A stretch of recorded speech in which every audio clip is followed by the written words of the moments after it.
Manchester United's plan is to sell Alejandro Garnacho and then loan in Mathys Tel. United have made contact for Tel as his transfer race heats up.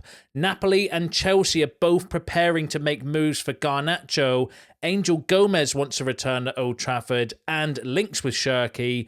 Plus, what's going on with Dorgu's medical.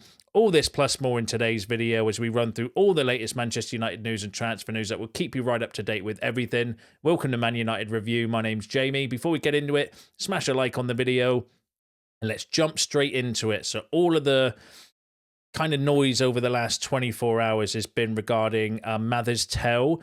So we're going to go through and give you the updates on that, but there's been a bit of a breaking story coming out from a credible source regarding Tel and Garnacho, which we're going to go through as well. So Manchester United is a possible destination for Mathys Tel, providing Bayern Munich would be willing to sanction an initial loan.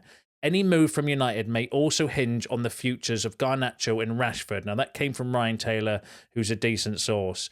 Manchester United are interested in a potential move for Bayern Munich forward Mathys Tel, should the 19-year-old be made available to leave on loan before the transfer window closes. The Premier League club are not actively progressing the situation while they focus on departures, but signing Tel on a temporary basis carries appeal at Old Trafford. Contact so far has been with Tel's representatives rather than Bayern. Now, that came from David Ornstein, who has confirmed that there is interest in United, although we're working on exits. But we have been speaking with Tel's representative, so his agent, around a potential deal for Mathys Tel should he pushed to leave Bayern Munich, which by all accounts he has. So you don't get more credible than David Ornstein, in my opinion. Fabrizio Romano has said that Manchester United and Tottenham are among 7 clubs calling for a Mathys Tel in the last 24 hours over a potential loan option. Mathys Tel starts for Bayern Munich tonight despite being willing to leave. So he did start last night, but there's images online of him appearing to wave goodbye to the crowd.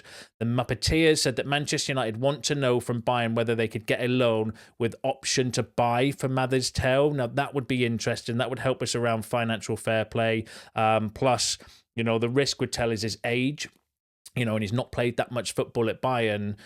And is he the right kind of age to be bringing it? Is he what we need right now? I have doubts over Tel. No, not about his ability or his quality or anything. He does look like a very promising young player. It's just, is it the right fit for us at the moment? Who knows? But, you know, if the powers that be that are going for it, then you know, who am I to kind of criticise? But then also Florian Plettenberg, who's good when it comes to German information, said that 4 Premier League teams are specifically interested in Mathys Tel. They have gathered all the information, are in contact with Tel's agent, and some have already reached out to Bayern. Chelsea, Manchester United, Arsenal and Tottenham are the teams. Now, by all accounts, Aston Villa might be in the mix now as well, because they've just had they've sold John Duran to the Saudi Pro League for like £66 million, I think it is. So they could be one to kind of watch potentially, because they'll have some money to kind of throw around potentially as well regarding that. What an unbelievable deal, by the way. That's insane, isn't it? But apparently Tel wants to play first-team football and is put off by Chelsea by the fact they sign loads of players and don't really play them and just hoard them effectively. Arsenal might be one that potentially keep an eye on, but it's believed that Tottenham are pushing really, really hard to get this kind of deal done. So it's seen that Tottenham are really, really going for it. Fabrizio Romano also said, though, the race for Mathys Tel is starting to heat up. Manchester United called about a loan deal, while Tottenham are open to signing him permanently. Chelsea are keeping tabs as well. So, and then Fabrice Hawkin, who's a good source of information, said that Aston Villa are now interested in Mathys Tel. Tottenham are pushing. United and Arsenal were there. In the event of a definitive transfer, Bayern Munich is hoping for between 50 and 60 million euros for Mathys Tel. So in a permanent sale, they want between 50 and 60 million euros. We don't have that sort of money available unless we sell somebody permanently like Garnacho, for example, because Rashford I don't think is going to be sold now. That's potentially going to be a loan deal, if anything, because it's very quiet around his, you know, potential exit at the moment. So we're not going to have that sort of money available. So it would be a loan. So again, where that puts us in the pecking order, who knows? We'll have to wait and see how it plays out. Mathys Tel was waiting to see if United or Arsenal formalise their interest in his services before making a final decision on his destination. His biggest priority is to play regular football, and that seems to be the key key thing with Tel is that he wants to leave Bayern, not because they're a bad club, of course, but because he wants to play football. He's behind Harry Kane, and they've got so many good Muller, and they've obviously signed. They've got Sane and Elise. I mean, all those kind of forwards that they've got in the attacking areas, that his game time's been very, very limited. And he wants to go somewhere to play football, which is why apparently he's not very keen on going to Chelsea. But like I said, Arsenal, if they make a move, there's probably space in the squad for him up front there. Obviously, at United, I think there'd be space in the squad for him with us. And obviously, Amorim's got the proven that he will rotate players around with anybody. So really interested, starting to heat up. But we've just had another report come out at the time of recording this video from Miguel Delaney from The Independent, who is a really good source of information, saying that those close to Alejandro Garnacho say he is preparing to leave Manchester United this weekend. Manchester United are aiming to sell Alejandro Garnacho and bring in Mathys Tel on loan before the transfer deadline. Now, that would be really interesting. Obviously, remember the other day, there was yesterday's video, there was reports about United giving Napoli and Chelsea a 48-hour deadline in order to make their moves for Garnacho. Well, there's been loads of kind of stories regarding him, so we'll go through those now. So Napoli informed Alejandro Garnacho's camp that if Manchester United reduced their price, they'd be open to try again to sign him. So Napoli are saying, we want to sign him, but you need to lower your asking price. That came from Fabrizio Romano. Manchester United will demand a higher fee for Alejandro Garnacho from Chelsea than Napoli due to them being a domestic rival. That came from Sky. Finally, I'm happy with that, because we should be charging Chelsea more, not just for the fact they're a Premier League rival, but also the stupid money they've paid for some of their players in the past. I mentioned this in a previous video. If they want to sign Garnacho to replace Mudryk, then we should be getting Mudryk money from Chelsea for him, in my opinion. And then Tanzolik, who's a good source, said that Chelsea are expected to make another move in the final days of the window to bring in Alejandro Garnacho. United's demands are significant, 95 million euros, according to that source of information, saying that we were going to charge Chelsea 95 million euros. I like that. I'm cool with that. I mean, we should be getting top dollar if we're going to be selling Garnacho to Chelsea, in my opinion. And then another good Italian source has said new direct talks are expected in the next hours between Napoli and United for Alejandro Garnacho. Napoli are ready to submit a new bid to try to sign the winger. Napoli sporting director Giovanni Marne is at work. So Napoli not quite out of the running for Garnacho. Corella della Sport, who have been really good regarding the whole kind of Dorgu and Garnacho situation, so one I'm paying a bit more attention to at the moment, said that Manchester United now want 55 million euros for Garnacho. Napoli are now facing issues with the winger's salary. He is demanding more than 4.5 million euros per season. Napoli have spoken to Garnacho's camp about this issue, but feel time is nearly out. So, you know, we'll have to keep an eye on that one. I thought personal terms were already agreed, though, by other reports, or whether it was maybe not personal terms, but he'd already kind of agreed to go. So that's one to kind of keep an eye on. And then this another Tanzolik, again, is a good source, that Chelsea plan to make a new push for Alejandro Garnacho in the coming hours. So it all seems to be starting, like, really kind of kicking off a little bit, or getting a bit frantic around, you know, noise about Garnacho, noise around Mathys Tel as well. So it, you know, all roads at the moment. You know, I wouldn't rule it out. I wouldn't rule it out at the moment. Potentially, you know, selling Garnacho this late in the window and then bringing in Mathys Tel, maybe with an option to buy, as the Muppeteer said. That's not necessarily a bad shout, or an obligation to buy. And then that kind of gives us PSR wiggle room to maybe do something else at the end of this transfer window, although there's not really that many players heavily linked. But who knows? We're just going to need to keep an eye on it for you. Let me know in the comments, though, right? Would you be cool with that deal? Would you be happy with, you sold Garnacho either to Chelsea for you know, more? It said 95 million euros. Let's play devil's advocate and say that figure is true.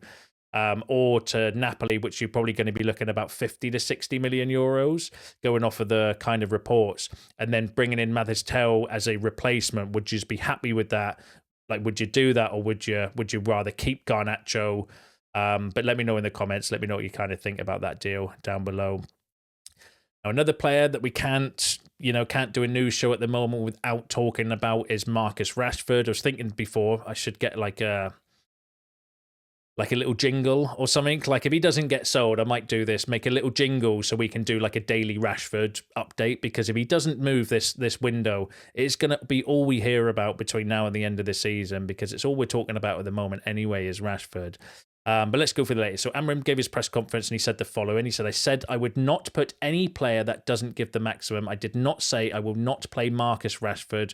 We are a better team with Marcus Rashford. I know that, but until the right moment, I won't change my mind. So that was when he was asked directly about the quote that came out around him playing the reserve goalkeeper, the goalkeeper coach above Rashford. I did say in my analysis when I kind of reported that he did not specifically say Rashford in that quote. He said he wouldn't play any player, but he mentioned that right after speaking about Rashford. So, yeah, he just kind of clarified that he was saying, I will not put any player on the bench or in the squad if they're not training right, basically. But then he also went on to say about Rashford, if Rashford will change, we are more than happy to have Rashford, but we have to set standards. It's not personal. I have nothing against Marcus. I just have to make the same rules for everybody. So Amorim was literally, nailing his sail to the mast and effectively still adamant it is something behind the scenes. It keeps saying training, but also he's got to change things behind the scenes is effectively what he's saying. He needs to make changes. So I keep saying something else that's kind of happened behind the scenes with Rashford. I mean, the fact that Amorim's saying you're not training very well and he's still not in the match day squad, and he's openly saying, look, if you train well or you do the things that I'm kind of leaving you out of the team for, if you change them, then you'll be back in the team. And clearly Rashford's not getting the message. Really kind of poor, isn't it? Really poor. I was watching the overlap earlier actually, and Roy Keane and Rooney and Neville and that were really going in hard on Rashford, the fact that it's because of his training and about how embarrassing it is. But let me know what you think about that in the comments. And then also the Daily Telegraph. So Sam Wallace from the Telegraph and Matt Law, good sources, say that Manchester United are in tentative talks with Barcelona over a loan move for Marcus Rashford. There remain doubts over whether Barcelona can do the agreement in time for Monday's deadline due to their financial struggles. The Independent were also saying that Marcus Rashford's demand on wages have now taken Barcelona out of the equation. It now looks highly unlikely a deal will be done before Monday's 11 p.m. deadline. So according to the Independent, who are a good source of information, potentially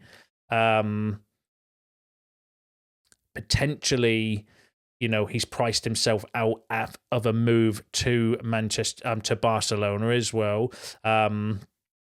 So, yeah, we'll have to wait and see. But in terms of Rashford, Galatasaray are close to agreeing a deal to sign Marcus Rashford on loan until the end of the season. They are prepared to pay his full wages. Now, that came from a fairly decent Turkish outlet. So that could be one, it's just a mess, isn't it? An absolute mess, the Rashford situation. That contract we gave him, not that they didn't deserve like a new contract at that time because he'd just come off a 30-goal, season. But to jump up in wages up to like 300 odd grand, it's ridiculous, those sort of wages. That's why we're in such a mess, because we want to remove Casemiro, we can't because of his wages. We want to remove Rashford, we can't because of his wages.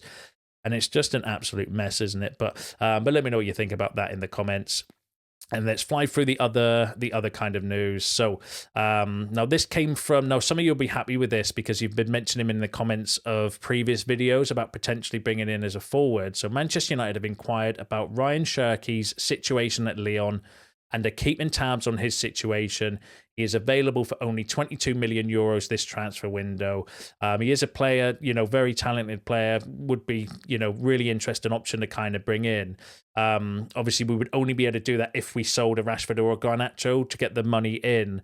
It came from Court Offside, though, and Court Offside have got some hitty-missy journalists. Like, so I've got some credible journalists and not so credible. This unfortunately came from one of their less credible journalists. The reports are kind of saying that potentially Liverpool are really interested in him as well. So that's one to kind of keep an eye on. So that might be United's name being used to generate interest or get Liverpool to pay the money and so on. But I'll keep an eye on it for you. But at the minute, I'd want to see a bit more credibility before kind of getting a little bit too excited about Cherki coming. But he is a good player. Now, the same outlet, Caught Offside, said Angel Gomes would prefer a move back to Old Trafford before signing for Tottenham or West Ham. He is out of contract this summer, and United are asked his agent to keep them informed. Again, it's a player that we've been heavily linked with in the past. Gomes, not so much recently though. Since Amorim came in, the rumours around him have kind of gone a bit quiet. Again, a player that I would probably bring in, especially on a free transfer in the summer, or someone cheap at the end of this transfer window, would be an interesting option. Would help with the homegrown quota and stuff as well. Could fill in a couple of positions at inside 10, or as a not as a 6, but as like a more of an 8. You know what I mean? Like an Eriksen replacement, basically, would be the way I would see Angel Gomes. So one to keep an eye on, but again, did not come from the most credible source. So I would say at the minute, I'll keep an eye on it. We'll take it with a pinch of salt for now, but would be an interesting profile of player. And then the final story I've got for you is regarding Patrick Dorgu. So Patrick Dorgu's medical at Manchester United to be rescheduled due to paperwork delay, expected to take place over the weekend. So obviously we know we've had the here we go. Apparently he's flying in today or tomorrow to do his medical because of some kind of issue with the paperwork, but it's all been sorted. It's just going to be a little bit delayed, which is annoying because it would have been nice to see, earlier get him in. We've obviously got a game of the weekend as well, so it would have been nice to maybe see, although that might be a bit too soon for him anyway, but who knows. But keep an eye, but yeah. Let me know what you think about that in the comments. And let me know what you think about all the other topics discussed in today's video, because that's you all up to date with the latest news and transfer news. Don't forget to smash a like on the video on your way out. Subscribe to the channel if you're new. See you in the next one.